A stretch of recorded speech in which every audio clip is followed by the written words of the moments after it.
How's it going, everyone? I'm Motive Games, and today we're going to be doing a quick video on tips for new players in Last Epoch. The whole focus here is going to be to save you a little bit of time and hopefully get you through the early game with a little bit more efficiency than you would otherwise. So let's go ahead and get started. Now, the first big piece of advice I have for you is going to be don't bother picking up items just to sell them to vendors.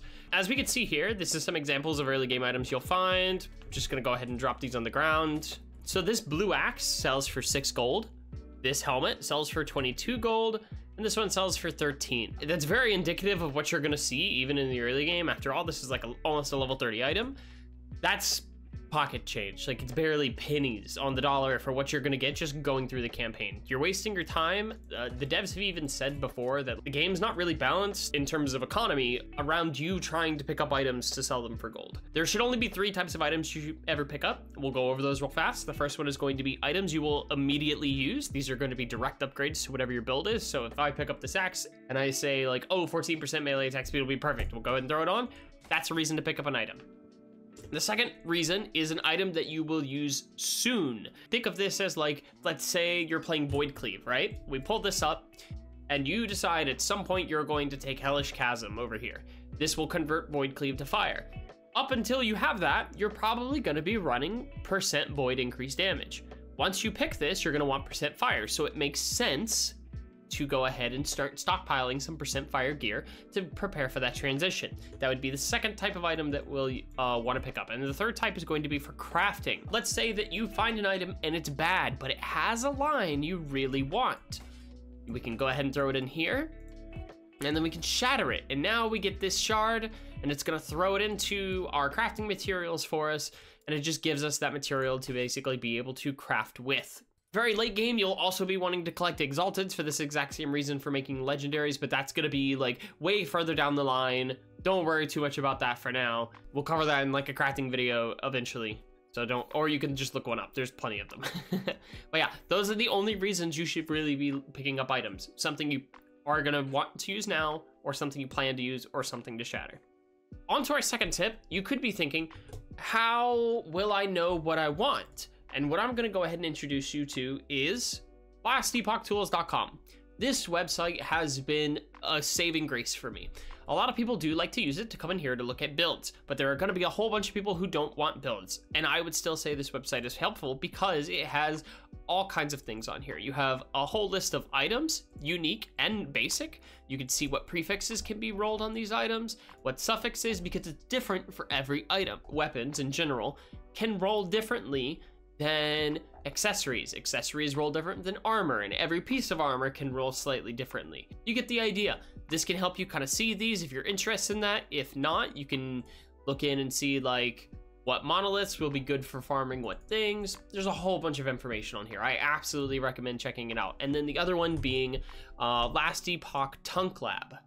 This one, very similar, has a bunch of information on here, but it does have a bunch of its own things. One of my favorites being the Rune of Ascendance Simulator. If you wanted to know what you can get from it, you could pull this up. Just go ahead and use 1,000, see the odds. So let's say I'm looking to get a Jungle Queen's Chaps of Holding. Well, I'm gonna need about 100 Rune of Ascendances realistically to get it. But maybe there's other items you just wanna see what you can get. After all, who doesn't love gambling? So yeah. Using these 2 sites, they'll be down in the description, you can get a lot of information. All right, moving on to the third piece of advice I have for you, it is going to be that you need to be crafting more. I don't care how much you're crafting now, you can still use to do more of it. Starting from level 1 all the way to the very end game, the forge system is going to be the most important part of character progression, in my opinion. There are many ways to do it. The most obvious one is to take an affix like this, using a Glyph of Hope, which gives you a 25% chance to not consume forging potential. You upgrade it, bam, there you go. We got 2 extra intelligence, we lost 11 forging potential.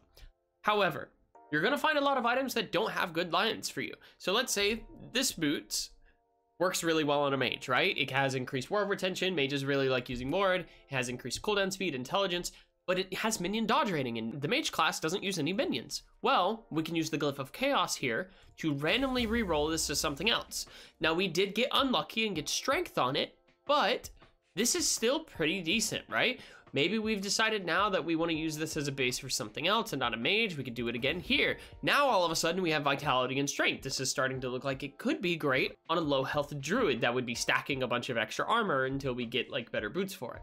This could be great on any character that would just want a bunch of cooldown recovery and may scale with strength. The vitality is always nice. The armor is always nice. There's nothing to not enjoy with this. With the rest of the foraging potential, we can just go ahead and throw back on this, put it up. This looks like a pretty good pair of boots to me. 80 armor, increased movement speed of 17%, cooldown reduction. And prior to this, we were sitting on a piece of gear that gave us a little bit of intelligence and then an awful roll of minion health or minion evasion, whatever it was. So bad, it's not even worth remembering. Utilize these glyphs and these systems to your best to be able to make gear that can actually end up helping you progress. Especially if like you're running through the story, you haven't found a good drop in forever, just pick up like a weapon, try to slap on the best things you can for it, and you might be able to squeeze out like a pretty good upgrade for yourself. And every now and then, just go ahead and use the Glyph of Chaos. You get so many of these things, you're not gonna eat through them all, trust me, you'll want them. You'll wanna burn through them.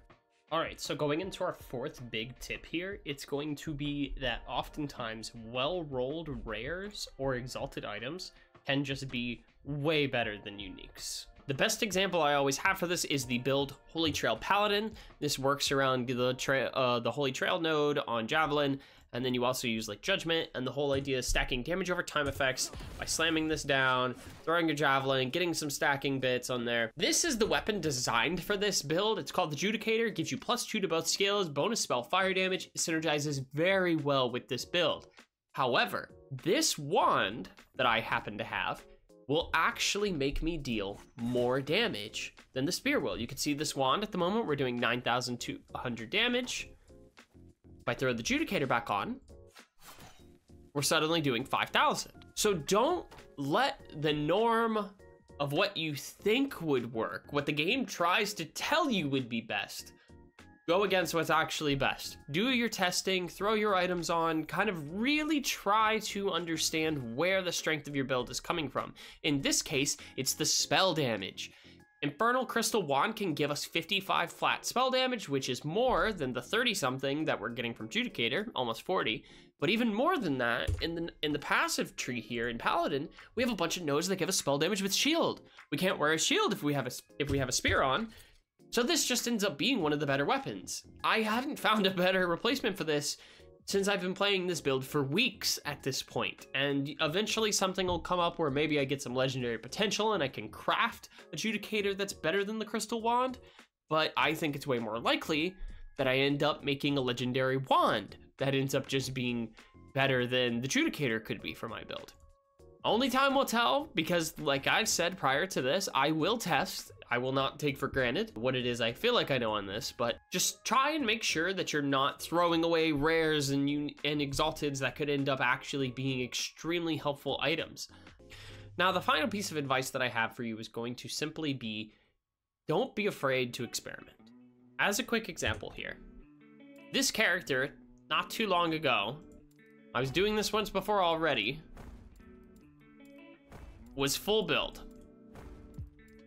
I don't mind going ahead and despecializing all of these skills and leveling them back up because one, not only do they get set to level 10, this is partially because of how high of a level my character is, but after we've respect, you can come in here and see, I've got like one little extra point here to spend because I have an item.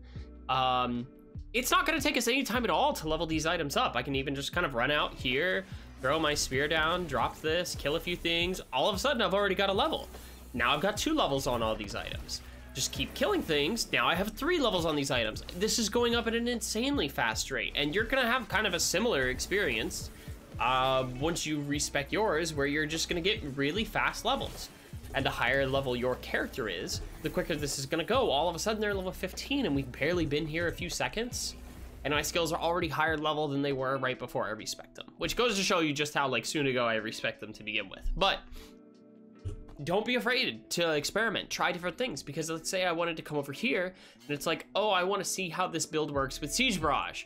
I can throw points in, and now this isn't really gonna do anything for me, right? It disables my Holy Trail, but you know, I threw things in, I tried this out for a bit, I don't like it, okay, that's fine, we can go ahead and remove these points.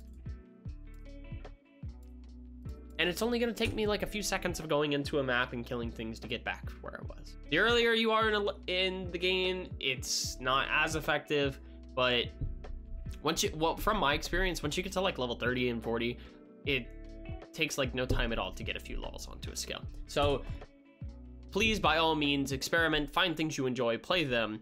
Don't feel like you have to follow a guide. This is one of those games where I've found that you can basically do whatever you want, especially in the beginning of the game. Everything works. You can play damn near any build up to empowered monoliths, which is around where most people would consider like the true end game is beginning. So yeah, just play what you enjoy. If you enjoy following guides, then so be it. If you want to make your own builds, go along, have a good time with your friends, then I don't think you could have picked a better game. Anyways, thanks for watching this video. If you guys enjoyed this, make sure to leave a like and a comment below. And let me know what kind of videos you want to see next. I am live on Twitch. We have a new schedule up. I'll be streaming Monday, Wednesday, Thursday, and Friday or Saturday. I haven't decided yet. Somewhere around noon PST. But anyways, I hope you guys liked it. Peace.